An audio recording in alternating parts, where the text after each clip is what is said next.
Gulliver, a New York City newspaper mail carrier, is tasked with interviewing candidates for a new assistant position. He selects Dan, and on his first day, the head delivery man instructs Dan about his responsibilities, emphasizing the need for discretion. Despite this, Dan directly engages with the company's top brass and Darcy, the newspaper editor, whom Gulliver secretly admires. Dan's impressive performance quickly earns him a promotion to head of mail, leaving Gulliver feeling overshadowed. Realizing he needs to change his lackadaisical attitude, Gulliver sees an opportunity to express his feelings to Darcy, who is still in the office. However, he hesitates and instead grabs an application for a traveling writer position. Darcy, unaware of Gulliver's writing skills, is intrigued and looks forward to his travel articles. To impress her, Gulliver promises to submit an article from a previous trip to Mexico. At home, the clumsy delivery man, Gulliver, realizes he's in deep trouble. He's never traveled, let alone written an article on the topic. In a moment of desperation, he decides to plagiarize articles from various news websites for his piece. The next day, Darcy, his editor, is taken aback by the quality of his article and offers him the travel writer position. His first assignment, a story on the Bermuda Triangle. Darcy herself would have done it, but her seasickness prevents her from producing quality work. Without any objections, Gulliver embarks on his journey. Along the way, a guide informs him that the scary tales about the Bermuda Triangle are just myths to attract tourists. Finding the trip dull, with nothing noteworthy to report, Gulliver falls asleep reading a magazine. He wakes up amid a violent thunderstorm. His boat's navigation fails, and his phone loses signal. As he scrambles for safety, a massive water storm lifts the boat into the air, then crashes it down. Miraculously surviving the storm, Gulliver finds himself on a tiny beach, surrounded by miniature human beings. Believing it to be a dream, he stands up, easily breaking the tiny restraints they had placed on him. In response, the tiny men launch hooks to subdue him. Overwhelmed, Gulliver faints. When he regains consciousness, he faces a new, bewildering reality. Gulliver comes to realize that he is being transported by the tiny people through their city. The sight of the enormous captive amazes everyone. General Edward introduces this giant to King Theodore, the sovereign of Lilliput. Confused and bewildered, Gulliver is taken to a jail where he meets Horatio, imprisoned for merely glancing at the king's daughter. Before Gulliver's arrival, Horatio was considered the tallest man in Lilliput. The two, feeling out of place, quickly bond. Soon, General Edward exploits Gulliver, turning him into a labor tool for the kingdom. Meanwhile, the Blefusca kingdom, Lilliput's archenemy, launches an attack. They set a part of the city ablaze as a diversion to kidnap Princess Mary. Upon hearing the fire alarm, General Edward, realizing the kingdom is under attack, instructs Gulliver to hurry to the royal palace, fearing for the princess's safety. Gulliver complies, and upon arrival, is ordered by Edward not to meddle in the princess's rescue. However, Horatio urges Gulliver to assist in safeguarding the princess. Gulliver, with minimal effort, successfully rescues Princess Mary from the Blefuscan onslaught. Meanwhile, King Theodore finds himself trapped and encircled by the flames. Gulliver rushes to assist King Theodore, who is trapped in the blaze. Despite his size, Gulliver is unable to approach due to the intense heat. In a peculiar turn of events, he extinguishes the fire by urinating on it. This unusual method works, and the king is saved, leaving everyone astonished by Gulliver's odd behavior. General Edward views this act as a grave disrespect towards the king and calls for Gulliver's elimination. However, King Theodore, appreciative of Gulliver's assistance, starts to view him differently from that day forward. The following day, Gulliver is invited to a royal banquet. He agrees to attend, but only if Horatio is also invited. The king consents, and both prisoners join the dinner with the aristocracy. During the feast, Gulliver is questioned about his origins and whether he is a ruler in his land. Gulliver, seizing the moment, claims to be the president and supreme leader of his homeland, intriguing everyone with the supposed might of his empire. He mentions his urgent need to return home and requires his boat for the journey. King Theodore promises to either find his boat or build a new mode of transport for him. As time passes, Gulliver moves into a large mansion built by the skilled people of Lilliput.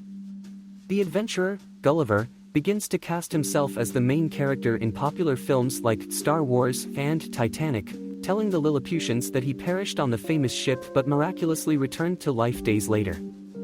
Over time, he even assists his friend Horatio in winning the affection of Princess Mary by offering him advice and reciting a romantic song. Yet, the princess remains under General Edward's influence. As night falls, Gulliver learns that his boat has been located by the Imperial Army, though it's badly damaged from the storm and needs extensive repairs. At the site, Gulliver finds his cell phone, which surprisingly still has some battery left. He discovers voicemails from Darcy, the editor at his company. She has found out that he plagiarized his article from another newspaper. Darcy expresses her anger and disappointment, declaring she never wants to see him again and decides to take over the Bermuda Triangle article herself. That evening, Gulliver confides in Princess Mary and contemplates not returning to his own world.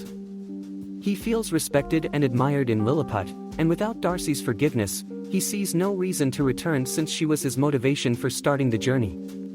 However, the following day, General Edward advises King Theodore that Gulliver should leave Lilliput as soon as possible, arguing that his presence is becoming a burden to the people. Theodore, challenging Edward's viewpoint, asserts that Gulliver has been nothing but beneficial to the kingdom since his arrival. Recognizing the deceitful nature of the war captain's claims, the king promotes Gulliver to the position of new army general, demoting Edward to vice commander. In a vengeful act of defiance, the deposed general covertly disables the kingdom's defenses, making it vulnerable to enemy invasions. Sentry towers, cannons, and missile launchers are all concealed underwater.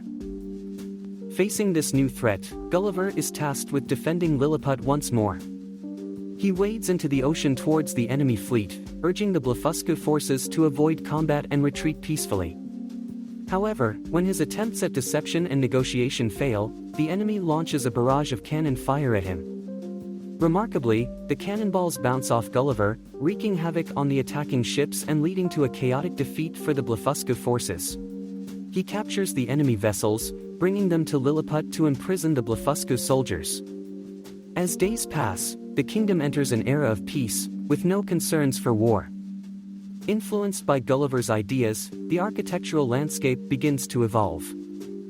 During a leisurely time with Horatio, Gulliver advises him to pursue Princess Mary, who seems to be under pressure to be with the vice commander, Edward. He warns Horatio about the risks of falling into a platonic relationship if he doesn't act soon. Now, Horatio is set on the vital mission of winning the princess's heart. Feeling betrayed by his own people, Edward seeks out the Blefuscu king, proposing an alliance to overthrow the enormous Gulliver. Their sinister plot involves constructing a machine of immense power, one that even Gulliver wouldn't be able to overpower. Meanwhile, in Lilliput, a grand festival is in full swing, with everyone enjoying the food, music, and entertainment. Suddenly, an alarm alerts the population to an approaching enemy. Gulliver urges the crowd to remain calm, assuring them he'll handle the situation. Edward appears in a small robot, challenging Gulliver to a duel. The giant, unfazed, accepts the challenge. Edward then activates his latest invention, transforming the robot into a colossal fighting machine, towering even over Gulliver. Gulliver's attempts to push the robot prove futile.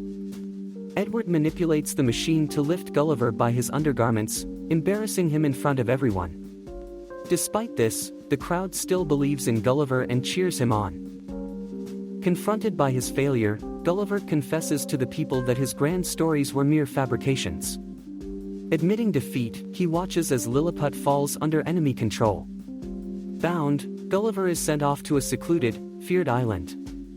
The locals, unfamiliar with the island's mysteries, are apprehensive about its nature. Once on the island, Gulliver is quickly ensnared. Back in Lilliput, Horatio confides in Princess Mary about his plan to save his best friend. Determined, he sets off alone on a daring mission to rescue Gulliver. Leaving Lilliput, Horatio discovers that the Blefuscu forces have captured another giant, Darcy, the newspaper editor. On the mysterious island, Gulliver is imprisoned by a gigantic girl who lives there alone. She treats him like a toy, placing him in a dollhouse and playing games with him, threatening to destroy him if he tries to flee. Horatio reaches the island and enters the giant girl's home, finding Gulliver. He reminds Gulliver of his strength and bravery in defending Lilliput and informs him of another giant's arrival on the island, Darcy. Motivated by this news, Gulliver resolves to rescue Darcy and help the kingdom. He notices remnants of previous humans who didn't survive on the island. Using a found pilot's parachute, Gulliver escapes with Horatio. Upon meeting Darcy, Gulliver confesses and apologizes for plagiarizing his article.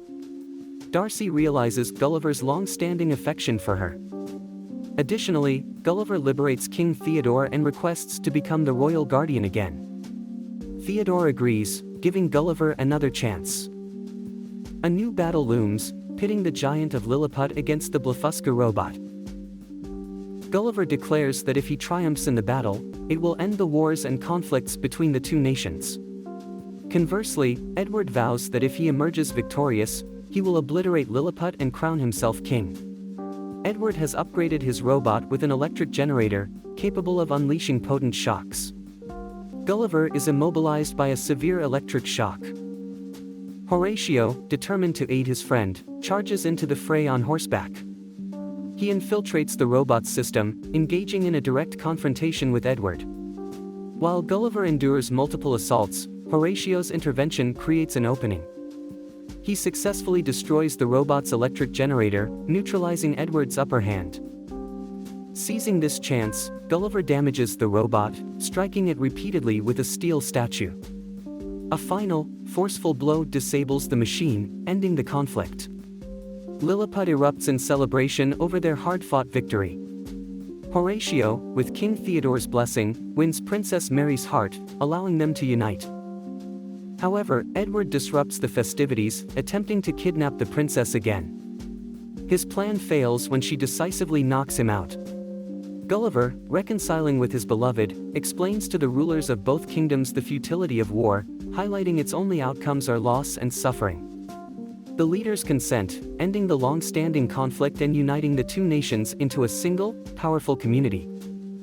Finally, the famed giant and Darcy sail back to their regular lives in New York. Gulliver, now admired for his bravery, embarks on a new journey as a traveling writer with Darcy, exploring the world on incredible adventures together.